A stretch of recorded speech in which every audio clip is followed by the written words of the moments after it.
Video 3, a deeper understanding of the nature of our superior innate gifts and talents. In the previous video, we said that we were going to launch a mental concentration challenge. However, on the advice of Professor Charles LUCIEN de LIÈVRE, who directs our orientations, we decided to have a philosophical chat with you with the aim of deepening even more everyone's knowledge about the nature of our latent superior capacities.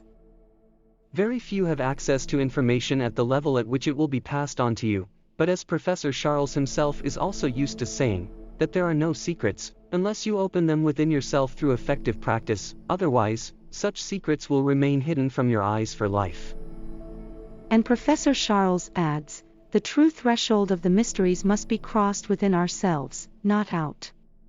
The gifts and talents that you are about to stimulate through exercises are indelible evidence and the keys to reaching these secrets. And the same master in mental sciences still asserts, it is not God, nor occult forces that keep man imprisoned in the material world, but he imprisons himself when he bets all his strength on what he believes to be his only reality, this world of matter. For this reason, he ceases to enjoy many of the gifts and talents he has already owned since his creation. Now that you're all well aware our guidance comes from, we'll continue the philosophical content of this video. It is not enemies and external obstacles that limit our latent superior capacities, but those that we create by our own idiosyncrasies. They are the monsters of our own creation that try to devour us if we are not attentive and vigilant all the time. And here's one of the biggest benefits of a high level of mental focus, a constant state of alert. The same Professor Charles puts the practitioner, right away, against the wall and already tells him that the first positive effect of any concentration exercise is to place the candidate in front of his own weaknesses and limitations, because there is no enemy more fearsome for our inner advancement than our own ego. It is for this reason that mental concentration exercises are called self-challenge, since it is not about proving to others that you are endowed with superior latent abilities, but first of all you have to prove to yourself that you are capable of overcoming the limitations imposed by your animal self.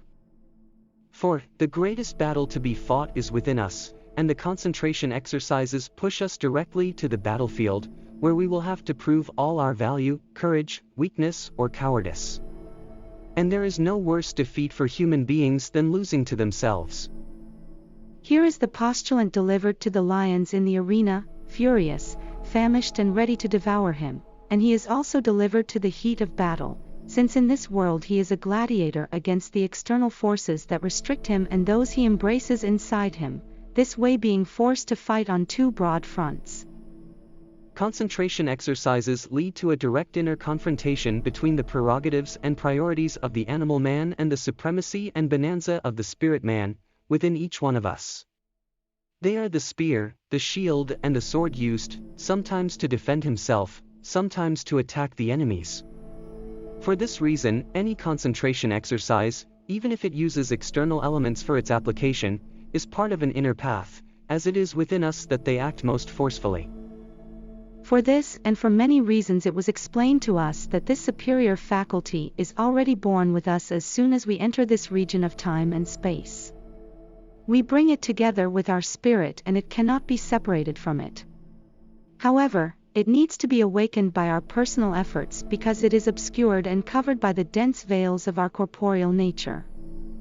The most interesting and exciting thing about all this is that we can prove, through our own experience, the reality of this fact. We just have to fight against the lack of faith we have in ourselves, against indiscipline, inconstancy, and against the most terrible of all our internal enemies, the mental and spiritual laziness that constantly surrounds our soul in this region of the sensitive as the beast stalks its prey before striking. Professor Charles is still quite categorical regarding this fundamental point of our latent superior capacities. They do not depend on gender, social class, skin color, sexual orientation, religious beliefs, or political party to manifest and act in our being. Our gifts and talents are already part of our divine heritage. They only depend on the use of a faculty that is at the base of our free will, our willpower. Once subject to this sensitive region, the battle is the same for everyone, with no distinction at all. And this all happens, because both the will, mental concentration and love are part of our essential unity, which is immutable, incorruptible, and to it nothing can be added or diminished.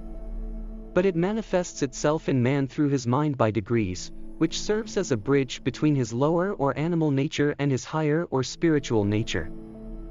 Note that our mind is a dimensional portal, both for superior worlds and for inferior worlds, both for good and bad actions. Everything will depend on the degree of tune with certain forces that can act on it only by sympathy or affinity. So it's on our mind and emotions that we have to do all the work of rectification. And we say mind and emotions because they are integral parts of the same and unique energy manifested in our being. Emotions, by the way, when well used, serve as fuel for the realization of our highest purposes. This was the guidance that Professor Charles gave us and that he asked us to emphasize very well in our philosophical chat. Our innate superior gifts and talents cannot be increased, much less diminished, but can be obscured and recoiled at the center of our being, by our way of thinking, and by the action of our vices like those that were previously mentioned.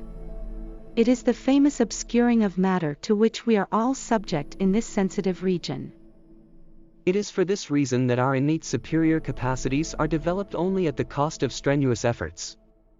It is the famous earning bread by the sweat of our face when we refer to the bread of the Spirit in its highest spiritual sense, not the dead letter that most people are clung to. We finish our philosophical chat here, and you are already properly prepared in consciousness for your first challenge in mental concentration. The philosophical exposition given to you in this video, you will find more details and in-depth explanations in the book Develop Your Concentration at the Highest Degree by Professor Charles Lucien de LIÈVRE. You will have, in its pages, the true impression that you are talking openly with a friend about matters that you always suspected were real, but that you had no opportunity to talk to about them. If you liked this video, don't forget to leave your like, comment, share with friends, and subscribe to our channel. It's also important to activate the notification bell, so you'll stay on top of all the news and new videos that will be released soon on this same topic and other subjects related to the development of your infinite potential. Thank you for having accompanied us on one more stage of our journey towards self-knowledge, and I hope to see you again in the next episode on mental concentration. And get ready for the challenge on mental concentration. See you in our next video.